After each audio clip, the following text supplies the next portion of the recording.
and I'm going to show you guys how I make closed terrariums and how I decorated this one. Today you will need a clear container. It doesn't matter if it's made out of glass or plastic, it just needs to be see-through and clear. You'll also need some soil, horticulture charcoal, rocks, a spray bottle with distilled water, mesh fabric, and some scissors. And here are some optional supplies that you can use that can enhance the look of your terrarium, however these are not necessary.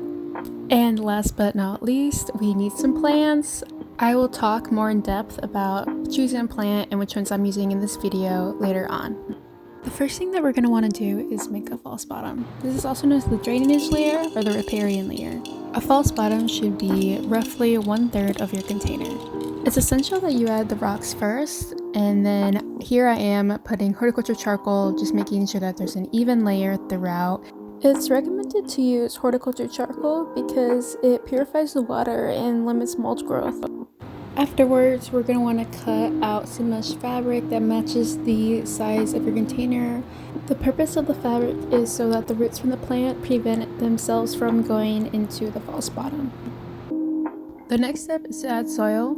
Depending on the opening of your container, you're going to want to use a spoon so that when you put soil in your container, things are just more mess-free and easier. The amount that you put in should be 1/3 of your container as well. The next step is to add your plants. I am grabbing my pearls and jade pothos and making sure that I make a little hole before I insert it, and that's where those tools come in handy because my hand cannot fit, so definitely recommend getting some. And check out this baby cutting that I took from the side of my polka dot plant. I'm gonna put it in there. This is actually the first cutting that I've ever planted on my own. Hopefully it'll grow and sprout. I decided to only grow 3 plants in this terrarium just because they can grow at an alarming rate and because I'm going to be adding decor later. When you're picking up plants, make sure that they're relatively young and put in as many as your container can handle because you don't want them to overcrowd. The next step is really simple, and that's just to add water. I'm grabbing my spray bottle and making sure that the majority of the water hits the glass instead of the leaves. The amount of water you put in should create a thin layer towards the bottom of your false bottom.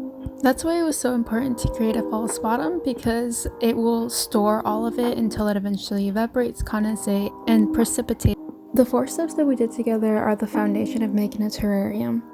And in all honesty, you can stop right here and finish, or you can go through the optional step of adding decor and sphagnum moss.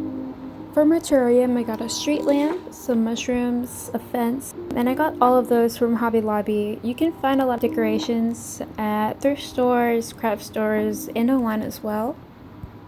Sphagnum moss is a true staple when making terrariums, and many different people use sphagnum moss differently. I am essentially using it just to decorate the ground and add some color.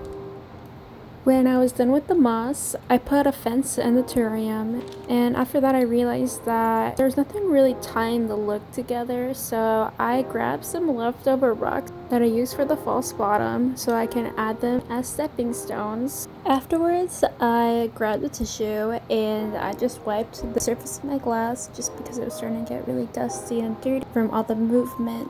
And the last thing to do is close the jar. This is how it turned out towards the end. I am honestly so pleased with it. It came out so much more better than I expected. I love making terrariums. This is the 3rd terrarium that I've made, and I've never killed one. When you're finished making it, all you pretty much have to do is just make sure to put it in a window that receives indirect sunlight, and you never really have to open the terrarium again unless it's for maintenance.